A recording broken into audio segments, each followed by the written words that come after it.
Hi guys, good morning. Ning-attend mi og Misa de Gallo.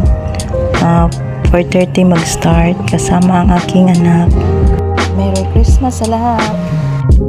Nandito lang kami sa labas guys kasi marami ng tao.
Sa ngalan sa Amahan o sa Anak o sa Espiritu Santo. Amen. Ang grasya o kalinaw sa Dios atong Amahan o ni Jesucristo atong Ginoo maanaa kaninyo.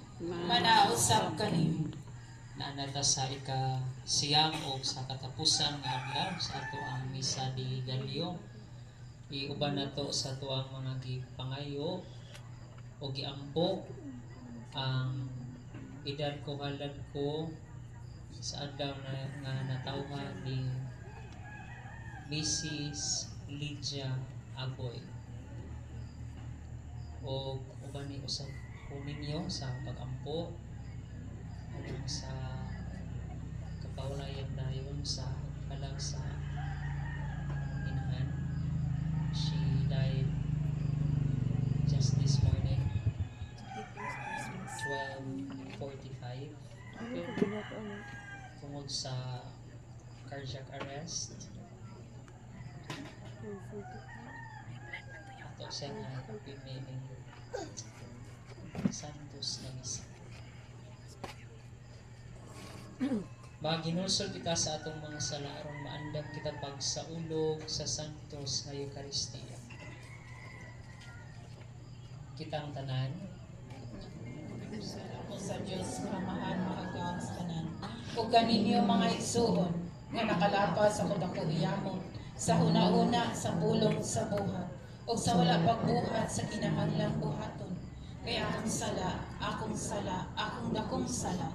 Busa nangamuyo ako kang Santa Maria kanunay ulay, sa tanang mga anghel ug mga santos, ug kaninyo mga igsuon, aron ninyo akong iampo sa Ginoong atong Diyos. kaluyan ang kita sa Dios nga makagagahom sa tanan kasulugod sa kasulugod ang kinaniyang adto sa kinabuhi dayon. Amen.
Ito bungkus Kathleen, no? Bungkus Kathleen. Ang gila ng bata sa kanang wala na bungkus Kathleen. Hindi mo ba?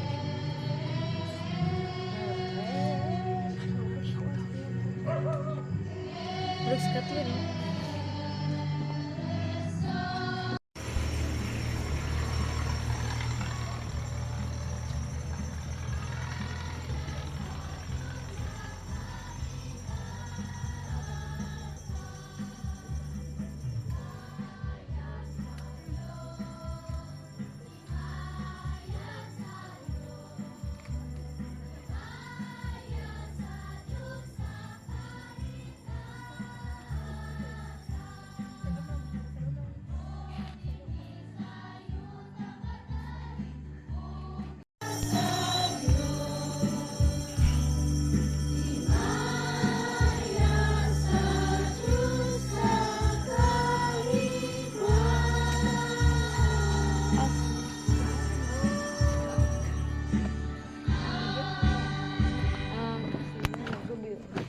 Sumampo kita.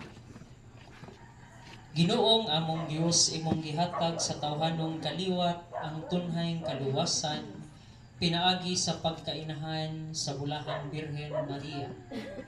Itugot nga kanunay namong masinapi sa among kinabuhi ang panabang sa iyang mga pangaliya, kay pinaagi kaniya nadawat namo ang tuburan sa kinabuhi ang imong anak si Jesucristo among Ginoo, nga buhi ug hari uban kanimo sa Espiritu Santo, Dios hangtod sa kahangturan. Amen. Palihog ang lingkod. Asa, gikan sa niadtong gabi una, gisultihan sinatan sa Ginoo. Ingna ang akong alagad nga si David, kini ang gisulti sa kaliwatan, magsangyaw ang akong baba sa imong kamakanan.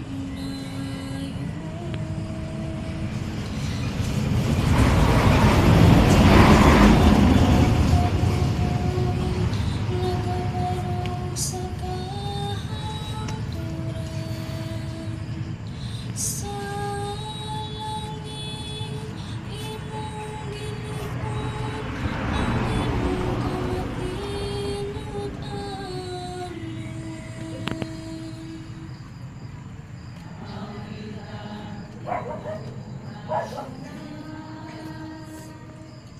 Ang kaayo sa Ginoo, naghimo akong kasabutan ubang sa akong pinili.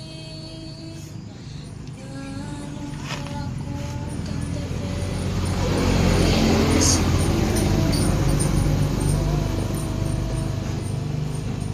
hangtod sa kahangturan, lig-unon ko ang imong kaliwat. Papalugon ko ang imong trono sa kanang kaliwatan.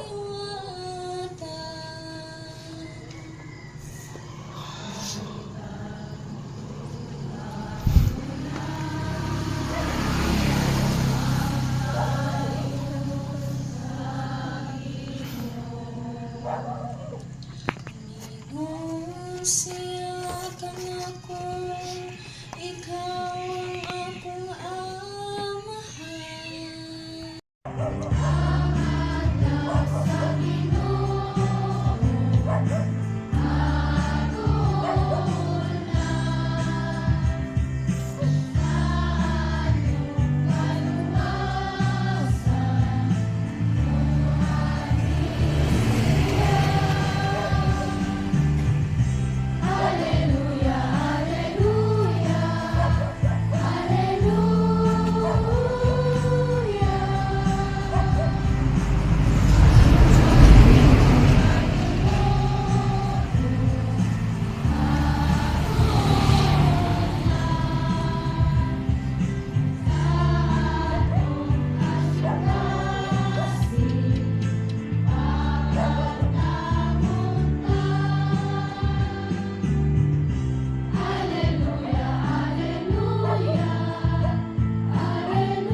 Ang Ginoo maanaa kaninyo. Manaw sa kanin. Pagbasa gikan sa Santos nga Ebanghelyo sumala ni Lucas. Himayaan ikaw o Ginoo.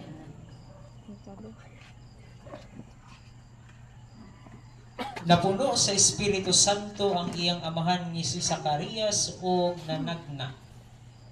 Daygo nato ang Ginoo, ang Dios sa Israel. Kay mianhi siya aron pagtabang sa iyang katawhan o paghatag kanilang kagawasan. Gipaanhi niya kanato ang usa ka gamhanang manluluwas nga kaliwat sa iyang suguon nga si David. Kini maoy iyang giingon kaniadto piyaagi sa iyang mga propeta. Bisaad siya sa pagluwas kanato gikan sa atong mga kaaway o gikan sa gahom ni atong tanan nga nagdumot kanato. Miingon siya nga mupakita siya kaluoy sa atong mga katigulangan o mahinumdom sa balaang kasulatan. Bisaad siya sa atong amahan nga si Abraham kung nanumpa nga iya kitang luwason gikan sa atong mga kaaway. Ug mitugot kanato nga mag-alagad kaniya sa walay kahadlok nga mahimong balaan ug matarong sa atubangan niya. Sa tibuok natong kinabuhi, ug ikaw anak ko, tawgon ka nga propeta sa Dios nga labing halangdon. Mag-una ka sa Ginoo aron pag-andam sa iyang dalan, pagpahibalo sa iyang katawhan nga maluwas sila pinaagi sa pagpasaylo sa ilang mga sala. Kaya ang atong Dios manuluyon ug malumo. Siya maoy mupadanag kanato sa baragbanag sa mga masanagon sa atong kaluwasan ug mubanwag gikan sa langit sa tanang nagpuyo sa mangitngit nga landong sa kamatayon, pag-agak sa atong mga lakang ngadto sa dalan sa kalinaw. Ang Ebanghelyo sa Ginoo. Daigon ikaw, O Kristo.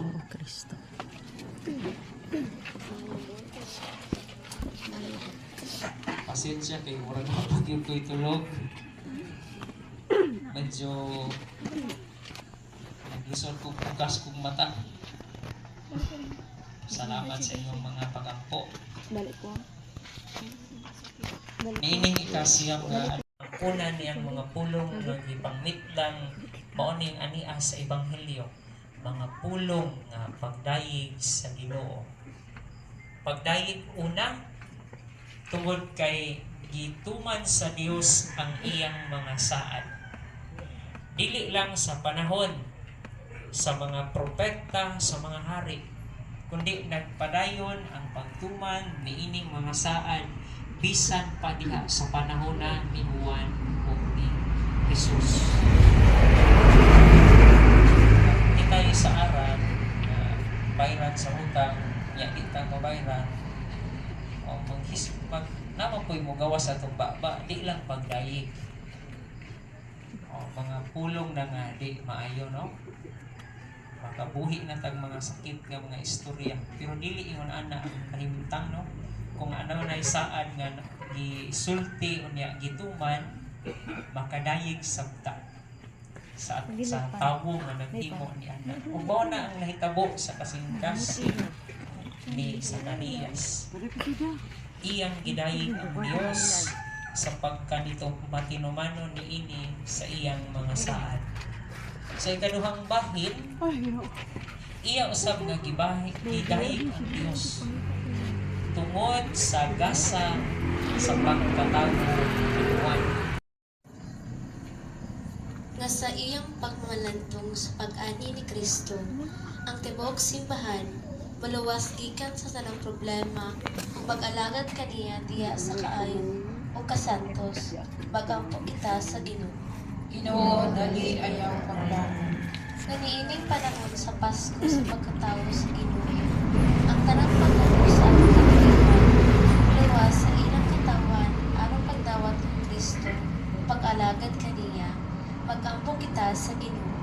Ginoo, dali ayaw pagbangon. Nga ang tanang nagulo madalangan to sa kagawsan sa Espiritu Santo nga nagkagikan kang Kristo, magampo kita sa Ginoo. Ginoo, dali ayaw pagbangon. Nga atong katalingban maampong ato ang inaingasa ni Kristo ni ining tuiga ang pangalagad diya sa kaayo ug kaasantos, magampo kita sa Ginoo. Dali ayaw pagbangon. Nga ang tanang nangayo sa atong mga pag-ampo, nga ang Ginoo maghatag unta kanina sa hingpit nga kalinaw ug sa tanang mga gasa nga ilang gikinahanglan karong panahon na mag-ampo kita sa Ginoo. Ginoo, dali ayaw pagbangon. Ginoong Dios among maluluyon ug mahigugmaong amahan, inubanan sa kasiguruan ug pagsalig nga iya ni Kristo ako karon tan-on nga nimo ang tanan namong panginahanglan tungod sa imong dakong gugma. Ipadala pag-usab nganhi kanamo si Jesus imong anak ug among Ginoo. Itugot nga dawaton namo siya diha sa tubang paghiuga. Pinagi ni Kristo among Ginoo. Amen. Palihog mang lingkod ug isulod ang paghalad.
Yatag.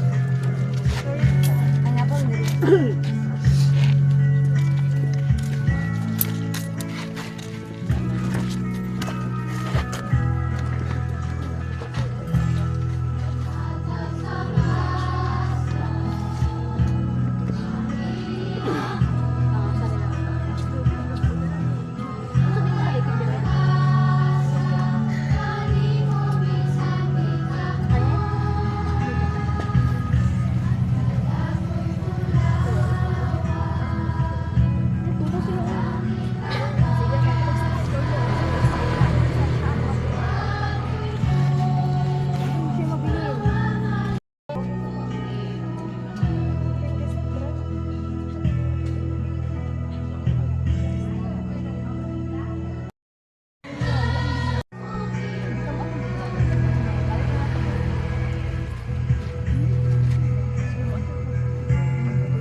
Salmutan ni ini among pagpasilungog sa bulahang Birhen Maria kanunay unta magdala kanako sa paglupit sa pagkadiyos.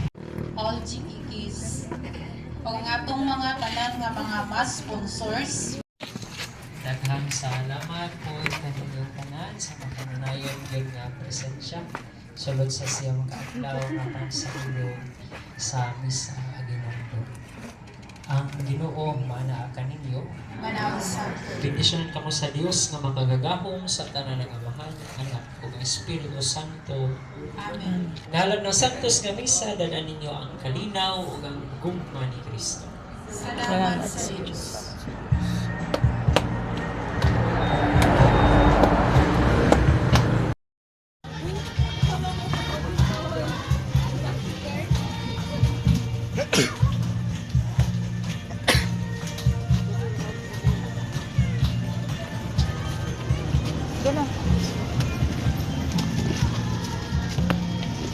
Zero, zero. Zero, zero na. Zero, zero.